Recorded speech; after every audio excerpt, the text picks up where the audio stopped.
Good morning সবাইকে, কেমন আছো তোমরা সবাই জানিও। সাধন সাথী চ্যানেলে তোমাদেরকে অনেক স্বাগত। তো আজকে হলো শনিবারের সকাল 6:45। তো এখন থেকেই আমি আমার ব্লগটা স্টার্ট করলাম। 6:45 না 7টা বাজে। তো যাই হোক, গত দুদিন তোমরা একটু আগের ব্লগ পেয়েছিলে, 2 দিন মাত্র। আর এই ব্লগটা আজকে শ্যুট হচ্ছে, কালকে পেয়ে যাবে। ঘর ঝাঁট দেওয়া হলো, এখনো মোছা হয়নি। একটা বড় হাঁড়ি করে গরম জল বসিয়েছি। কেন জানো? স্নান করব না, অনেকগুলো জিনিস কাচবো, সুতির জিনিস। তো সেই কারণে ঠান্ডা জল দিয়েই কাচি। দিয়ে কি মনে হলো যে একটু গরম জল দিয়ে কাচি, ভালো করে পরিষ্কার হবে, ভালো করে আমি কিছু কিছু কথায় একটু বেশি জোর দিয়ে ফেলি, তাই না? ভালো করে সবাইকে গুড নাইট। তো যাই হোক, এই যে বিশাল বড় পেল্লাই হাঁড়ি জল বসিয়ে দিয়েছি। আর কি কি কাচবো সেগুলো আমি এখন ওই দিকটায় ফেলে রাখবো। এখনো ঘর মোছা হয়নি, ঘরটা শুধু ঝাঁটই দিয়েছি। ফোনটায় একদম চার্জ ছিল না, দেখলাম 23% চার্জ হয়ে রয়েছে, দিয়ে চার্জে বসালাম। আর পাখিগুলো সকালবেলায় কি কলরব করে, এখনো ঠিকঠাক পরিষ্কারভাবে রোদ্দুর ওঠেনি। তবে না, এবছর শীতে কিন্তু তেমনভাবে কুয়াশা আমি দেখলাম না। মানে এবছর একদিনও তেমনভাবে কোনো কুয়াশা পড়েনি। একদিন হয় সারাদিন কুয়াশায় ঢাকা থাকে, রোদ্দুর ওঠে না, খুব শীত লাগে। তাই তো এই জায়গাটা তো ভালোই দেখা যাচ্ছে, মানে নোকের আঁচড় লেগেছে, দেখো তিলকের মতো দাগ হয়ে রয়েছে। সকালবেলার ভাত হয়ে এসছে প্রায়, আর ওদিকে আমার কাচাকুচিও কমপ্লিট। মা গেছে ছাদে জামা কাপড় মেলতে, আমিও যাবো এবার। নিচে অল্প কটা আছে, এটা ঢাকা দিয়ে যাই। ছাদ থেকে জামা কাপড় মেলে চলে এসেছি। কাচাটা সকাল সকাল হয়ে গেছে জানো তো। তো এবার আমি ঘর মুছে নেব। আর হ্যাঁ, সকালের খাবারও কিন্তু এখনও হয়নি, ভাতটা নামিয়ে ধুয়ে এসেছি। ভাবলাম একটু ঠান্ডা হোক, তারপর আলু টালু জামাকার মাখবো। দেখতে দেখতে বছরটা কেমন শেষ হয়ে গেল। এই হাতে গোনা কয়েকটা দিন আর রয়েছে। কয়েকটা দিন কি, আগামীকালই তো বছরের শেষ। পরশু দিন, আজকে হচ্ছে শনিবার, রবি সোমবারে 1 জানুয়ারি। তো আমরা খেতে বসে পড়েছি সকালের খাবার। অন্যান্য দিন আমি ভাত খাই না, সকালে ভাত খেলে দুপুরে খিদে হতে চায় না, কিন্তু আজকে না আমি চাল বেশি নিয়ে ফেলেছি। এবার ফ্যানে ভাত, আমি দেখলাম কি যে যদি না খাই ভাত থেকে যাবে। আর সোহিনীও বাড়িতে নেই, সোহিনী থাকলে ও আবার গরম ভাত খায়। সোহিনী গেছে ওর মাসির বাড়ি, আজকে নিয়ে 3 দিন হচ্ছে। ও ওর মাসির বাড়ি গেলে, বড় মামার বাড়ি গেলে একদম আসতে চায় না, মানে ও ছুটি কাটাতে ভালোবাসে। ডিম ভাজতে গিয়ে গরম তেল পরে ফসকা পড়ে গেছে। যখন গরম তেল পড়ে না, এবারে পুরো চিরবিরিয়ে ওঠে। তো অন্যান্য দিন রান্না করতে করতে শেয়ার করি, আজকে রান্না হয়ে গেছে। ভাত একটা ভাত দুগুণে আলু ভাতে, আর ভাত 3 দুগুণে হচ্ছে ডিমের ঝোল। এই যে ডিমের ঝোল হয়ে গেছে। এই ডিমটা আমি আলাদা করে রেখেছি, কুসুমটা হালকা বেরিয়ে গেছে বলে ঝোলটা এর মধ্যে ঢেলে দেবো, এই ডিমটাও ঝোল হয়ে যাবে। আমার এখানে কিছু বলার নেই, আমার চুপ করে থাকতে ইচ্ছে করছে। মানে নিজের ওপর একবার দোষ দিতে ইচ্ছে করছে, আর একবার মনে হচ্ছে না আমার কোনো দোষ নেই। সত্যি আমার কোনো দোষ নেই, বিশ্বাস করো। হয়তো ভাববে যে সাথীর মন কোন জায়গায় থাকে।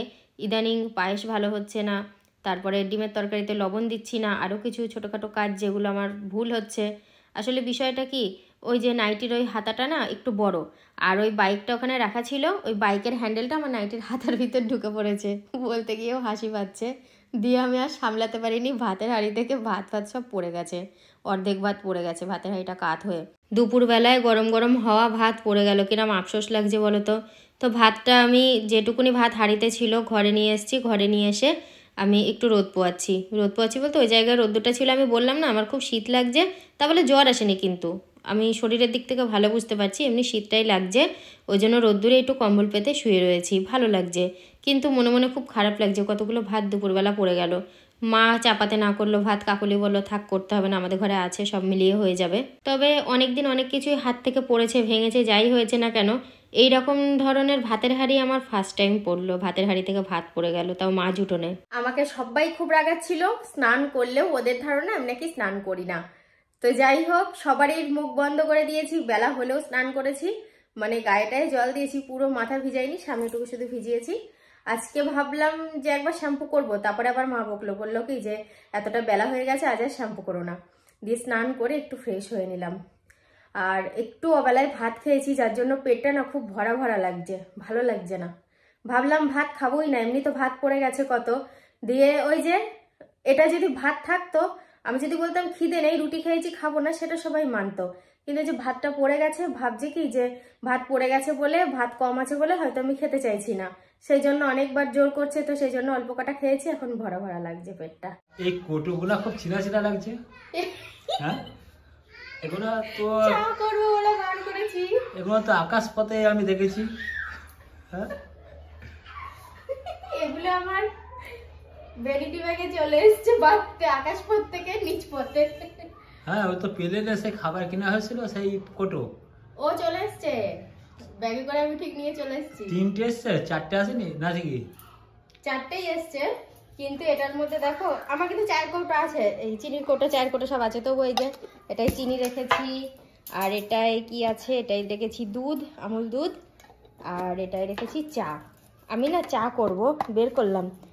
আমাদের ওই যিনি অ্যাডভোকেট আছেন উনি কল করেছিলেন, ওনার ফ্যামিলি নিয়ে আসছেন, তো সেই কারণে আমি বের করে রাখলাম, আরও তোমাদেরকে শেয়ার করছে। আমি শেয়ার না করে পারলাম না, কারণ 100 টাকা দিয়ে খাবার কিনেছিলাম, তার জন্য হয়তো 10 টাকার কোটোটার দাম আছে, 10 টাকার বেশি। আমার গিন্নি কোটোটা বুঝে নিয়ে চলে এসছে।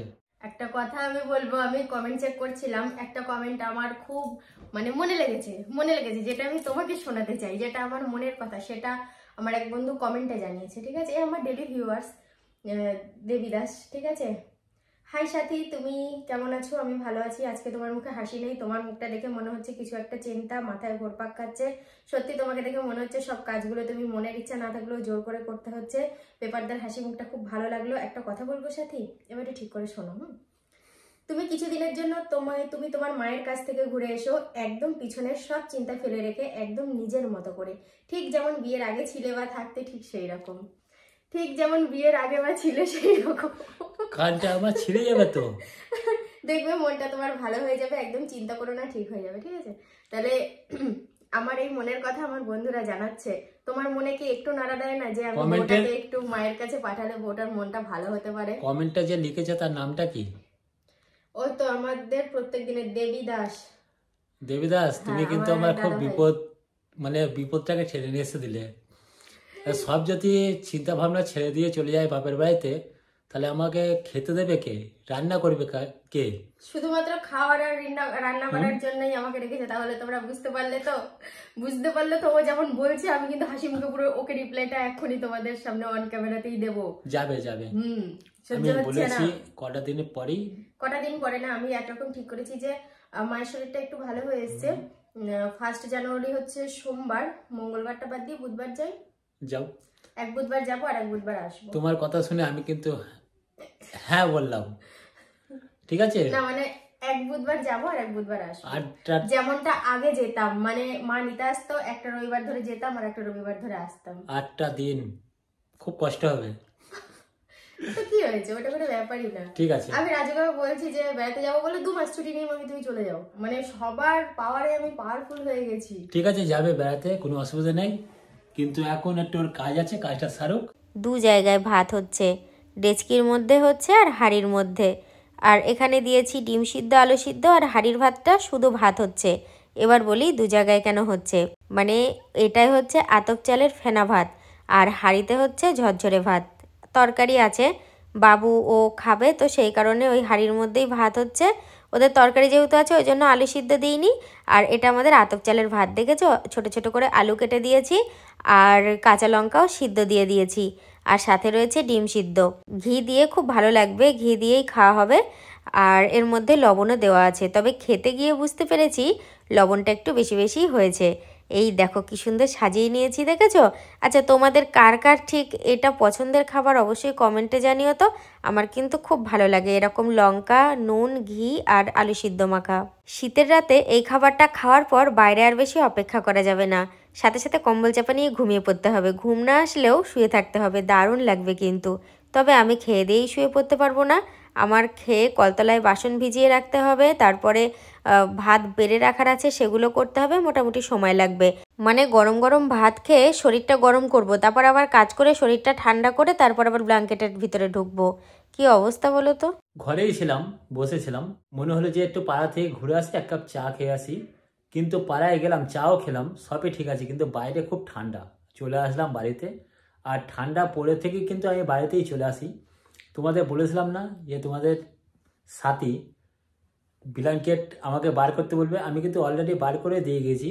এই যে গায়ে কিন্তু একটা নিয়ে নিয়েছি আর একটা পাশে রেখেছি, দেখতে পাচ্ছ তো? ও ঘুমিয়ে পড়েছে, কিন্তু ঘুমাচ্ছে, ওর গায়ে ওটাও দিতে হবে। কিছুক্ষণ পরে অর্ডার করবে যে ওটা আমার গায়ে চাপিয়ে দাও, দেবো। তার আগে কি বন্ধুরা, খেতে হবে। রাত মোটামুটি খারাপও হয়নি, রাত হয়েছে। তারা বন্ধুরা ভিডিওটা আজকের মতন এখানেই শেষ করছি। সবাই ভালো থেকো, সুস্থ থেকো, দেখা হবে নতুন একটা ভিডিওর সাথে। টাটা।